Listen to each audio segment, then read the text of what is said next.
Inis na hinugot ni Marian ang bond paper na nakasubo sa makinilya at matapos lakumusin iyon ay inihagis niya iyon sa wastebasket na nasa paanan niya. Mag-iisang oras na siyang nakaupo sa harap ng makinilya. Ngunit talagang ayaw magtuloy-tuloy ang ideyang na binubuo niya. Nag-aalala siya kay Ruel at sinisira niyon ang mood niya. Ikatlong araw na ngayon mula nang umalis ang binata kasama ang dalawang kasamang sumundo rito. At hindi niya tiyak kung nasa Basilan na ito o naroroon pa ito sa kampo. Kung may telepono lang sana sa asyenda, ay magiging madali sa kanila ang pakikipagkomunikasyon sa isa't isa. Kaso ngay wala, at wala ring silbi ang kanyang cellular phone dahil walang cell site sa lugar. Gusto naman sana niyang lumuwas ng bayan para makitawag sa tanggapan ng PLDT. Ngunit nang sabihan niya iyon kay Victor, ay kinontra siya ng lalaki. Anito, bakit hindi na lamang niya hintayang sulatan siya ni Ruel? Hindi na raw niya kailangang bantayan ang lahat na nangyayari sa binata kung makakasiguro siya sa katapatan nito. Nais niyang pabulaanan ang aligasyon ni Victor, ngunit hindi na lamang niya ito kinontra. Alam niya sa kanyang sarili na tapat si Ruel at hindi siya nito ipagpapalit sa iba. Kaya lamang niya gustong makausap ang nobyo upang alamin kung mabuti nga ba ang kalagayan nito. Magkagayon pa man, hindi na rin siya nagpumilit na magtungo pa sa bayan. Marian? Marian? Boses naman ni Nana Esper na narinig niya kasabay ng pagkatok nito. Tuloy kayo, Nana Esper. Bukas ho yan. Tugon niya sa katamtamang lakas nang marinig na matanda ang boses niya. Pagbukas ng pintuan ay pumasok si Nana Esper. Nakangiting iniabot ang hawak na sobre ng LBC sa dalaga. Galing kay Ruel. Excited na bulalas nito. Tinunghayan niya ang sobre at natiyak niyang sa nobyo nga ba nang galing ito. Agad niya iyong binuksan at binasa. Kahapon pa pala sila umalis patungong Basilan, aniya kay Nana Esper. Matapos basahin ang sulat at ibalik sa sobre. Ibig niyang maiyak sa nararamdamang lungkot. Lalo niyang namimiss si Ruel sa mga nilalaman ng sulat nito. Sinabi ba kung kailan ang balik niya rito? Usisa naman na matanda sa kanya. Depende raw ho sa sitwasyong darat na nila doon. Pero nabanggit niyang pinakamatagal na ang 6 na linggo. Matagal-tagal din pala ano. Ang kabutihan lang nun, magtatagal ka pa rito sa asyenda.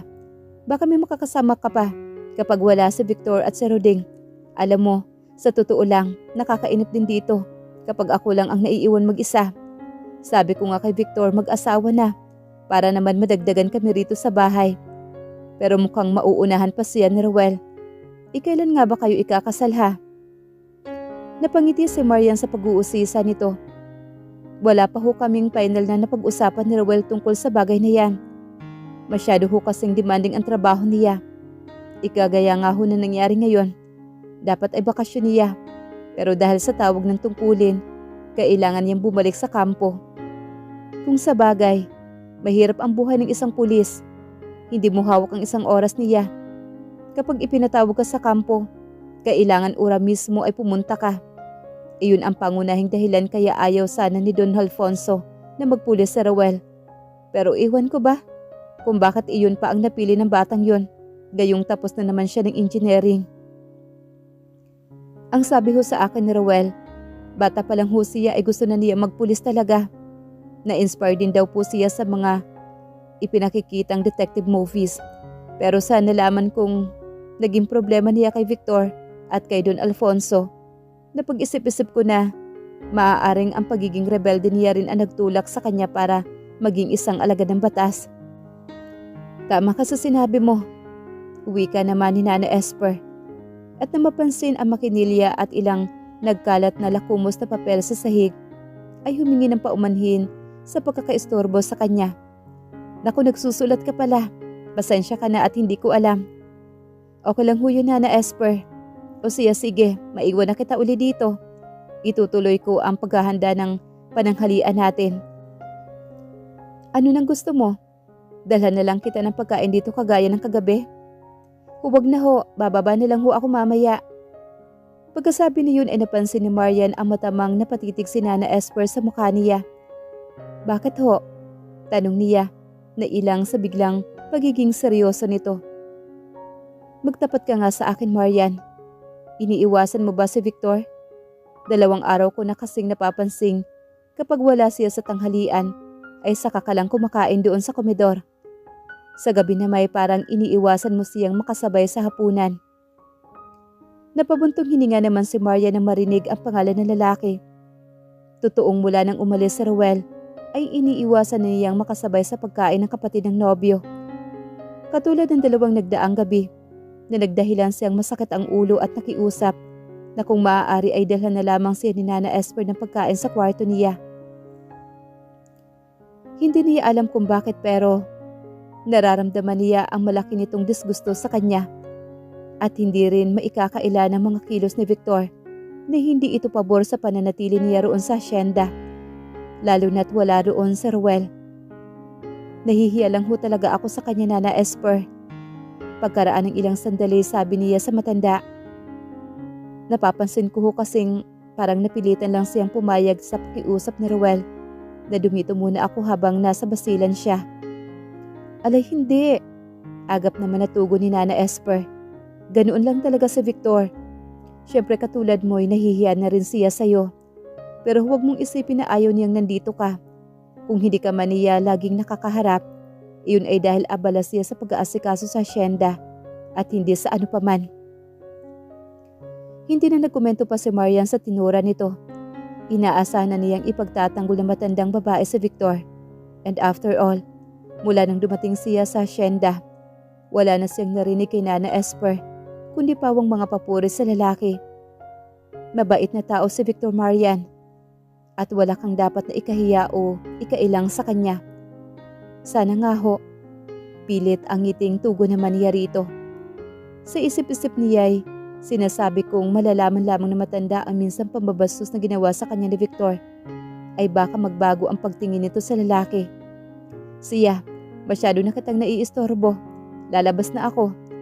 Muling paalam nito bago mabilis na lumabas ng kwarto niya. Na mapag-isa ay ibinalik ni Marian ang pansin sa sinulat na kwento. Ngunit kahit anong gawin niya ay tuluyan na siyang iniwan ng idea. Nagpakawala siya ng isang malalim na buntong hininga at ibinalik sa plastic envelope ang mga papel bago tinakpan ang makinilya. Itinago niya ang sulat ni Ruel at nagpa siyang bumaba muna para mamasyal. Wala pa si Victor kaya kailangang samantalahin niya ang pagkakataon na makapaglibot ng hindi nag-aalala baka makasalubong niya ito. Tahimik sa kabuong kabahayan nang bumaba si Marian. Alam niyang nasa kusina si Nana Esper kaya hindi na niya ito inistorbo pa. Lumabas siya sa balkonahe at mula roon, sandaling pinagmasdan ang paligid. Mahigit 1 linggo na rin siya roon. Ngunit hanggang ngayon ay hindi pa rin siya nagsasawa sa kagandahan ng asyenda at alam niyang marami pa siyang hindi nakikita kung naririto lang naman sana si Ruel. Kasabay na pagpapawala niya ng isang malalim na buntong hininga ay natanaw niya ang magkasunod na pagdating ni Victor at Tata Ruding sakay ng kabayo. Utos ng dalagay, automatiko siyang bumalik sa loob ng bahay at pumanhik sa kanyang kwarto. Hindi bali nang maging obvious ang ginagawa ng pag-iwas kay Victor kaysa sa makaharap niya pa ang lalaki. Hindi pa siya natatagalan sa pagkakatayo sa tapat ng bintana nang biglang bumukas ang pinto at walang pahintulot na basta na lamang pumasok si Victor. Agad nag-init ang ulo ni Marian sa ginawa nito. Hindi ka pa marunong kumatok? Galit na bulalas niya rito. Matagal ang tinging isinalubong nito. Hindi ko gusto ang iniiwasan na parang may sakit na nakakahawa. Anang lalaki sa mapanganib na tono at inilang hakbang ang pagitan nila. Hintakot na napaurong naman ang dalaga. Animudagang nasukol ng puso sa pinaglulunggaan. Hindi ko alam kung anong ibig mong sabihin. Tanggi naman ni Marian. O talaga? At anong ibig sabihin ng bigla mong pagpanhik dito na makita mo kaming paparating ni Tata Ruding kanina? Papanhik ako dito kung kailan ko gusto at wala akong nakikitang masama roon.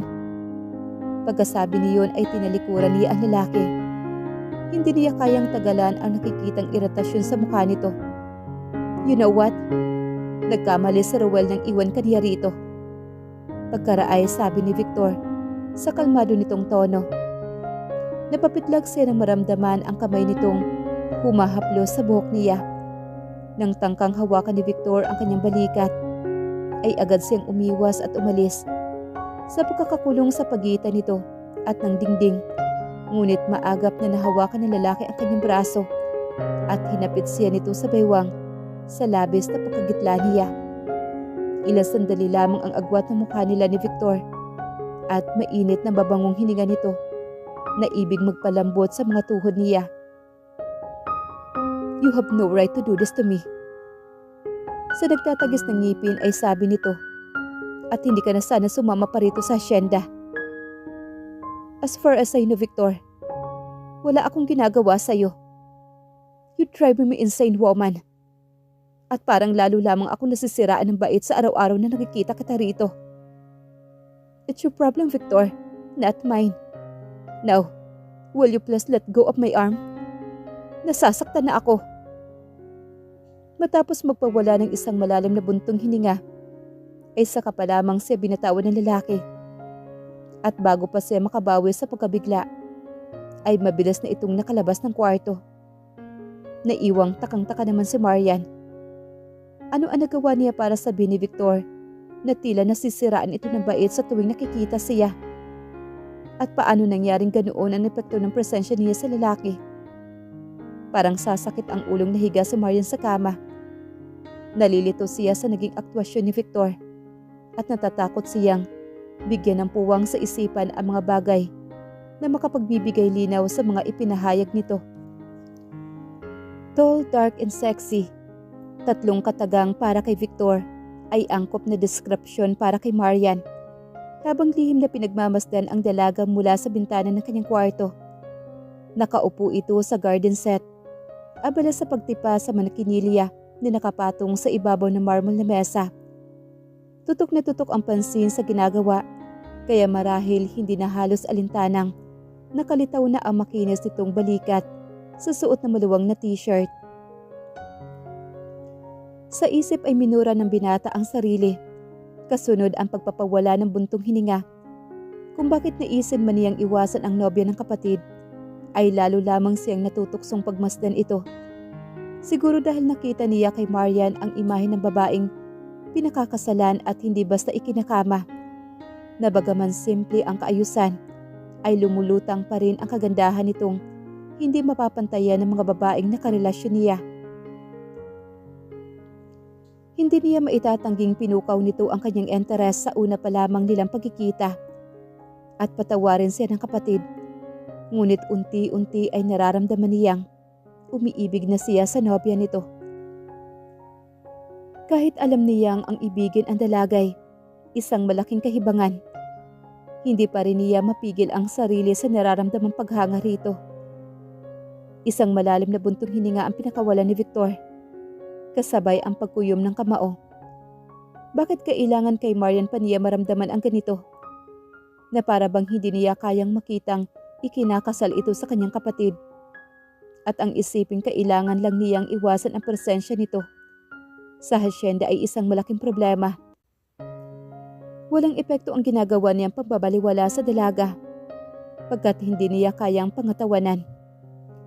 Gaya na nagdaang araw, hindi niya napigil ang emosyon ng kumprontahin ito. Samantalang kung tutuusin, pabor sa kanya ang pag-iwas na ginagawa ni Marian. Napamura siya. Ramdam niya ang pag-iinit ng katawan. Kung hindi lamang siya nagpipigil, baka ng araw ding umalis si Ruel, ay nakalimot na siya at inangkin ng sapilitan ang dalaga. At iyon ang ikinatatakot niya. Pero magagawa nga ba ni Victor na daanin sa santong paspasan ang berhen na sinasamba ni Ruel? "Victor?" Tawag ni Nana Esper na pumukaw naman sa malalim na pag-iisip ng binata. Bumukas ang pintuan at pumasok ang matanda matapos niyang bigyan ng permiso. Lumapit ito at sumilip sa bintana upang alamin kung ano ang tinitingnan niya. Pagkaraay makahulugan ang tinging bumaling sa kanya. "Magtapat ka nga sa akin, Victor. May gusto ka ba sa nobya ng kapatid mo?" Prangkang tanong naman ito. "Kung mayroon man, Nana Esper." "Tama ba?" Tugon niya at napabuntong hininga siya. Alam natin pareho na mali ang anumang damdaming nararamdaman ko para sa kanya. Mahal mo si Marian? May paniniyak sa tinig ng matandang babae. Kailanman ay walang inilihim si Victor kay Nana Esper. Mula nang dumating siya sa hacienda, ay lagi na siyang kinakampihan nito. At sa nakitang pagmamalasakit sa kanya ng matanda, ay itinuroy na rin niya itong pangalawang ina. Tumango siya upang kumpirmahin ang hinala nito. Bakit si Marian pa anak? Bakit siya pa na pinakamamahal ng kapatid mo? Hindi ko alam, Nana Esper. Tugon naman niya rito. Ang tono ng pananalitay, nagpapahiwatig na hindi niya kayang ipaliwanag ang damdamin sa kahit na sino. Ano ang balak mong gawin? Agawin si Marian kay Ruel? Dumiin naman ang pagkakakuyom ni Victor sa kamao. Maniniwala ba kayo kung sasabihin kong oo? Nakahanda akong ligawan si Marian. Ang gawin ang lahat para lamang magustuhan niya. Hindi ako maniniwala, Victor. Dahil ang pagkakakilala ko sa iyo, isang maginoo at may pinanghahawakang prinsipyo. Victor, maling-mali kung talagang balak mong agawin si Marian. At ngayon pa ba na nagkasundo na kayo ni Ruel? Siguro na may hindi mo gugustuhin habang buhay ka ng kamuhian ng kapatid mo. Ano ang dapat kong gawin? Totoo ang damdaming nararamdaman ko para kay Marian, Nana Esper. At gusto ko siyang pakasalan. Maging ina na magiging mga anak ko. Hindi ko hawak ang damdamin mo, Victor. Kaya na inaasahan ko ring maaari kang gumawa ng mga hakbang na hindi ko inaakalang magagawa mo. Ang maipapayo ko lang sa'yo, huwag kang magpadalos-dalos. Isipin mo muna bago ka gumawa ng hakbang na baka pagsisihan mo lamang sa bandang huli. Tatandaan ko ang sinabi niyo, Nana Esper. Pero hanggat hindi pa sila kasal ni Ruel, may karapatan pa rin akong ipaglaban ang damdamin ko para sa kanya. Hindi po ba? Wala akong sinusuway na utos ng Diyos. At gaya nga ng kasabihan, manalo ang magaling na lalaki. Naiiling na muling pinukol ng tingin ni Nana Esper si Marian sa kinaroroonan nito. Ngayong batid na matanda ang saloobin ni Victor. Nagbabangon ang takot nito sa maaring mangyari kung itutuloy ng binata ang balak na panliligaw sa dalaga. Tiyak na malaking gulo kapag nalaman ni Ruel na ang nobya nito at ang babaeng gustong pakasalan ni Victor ay iisa.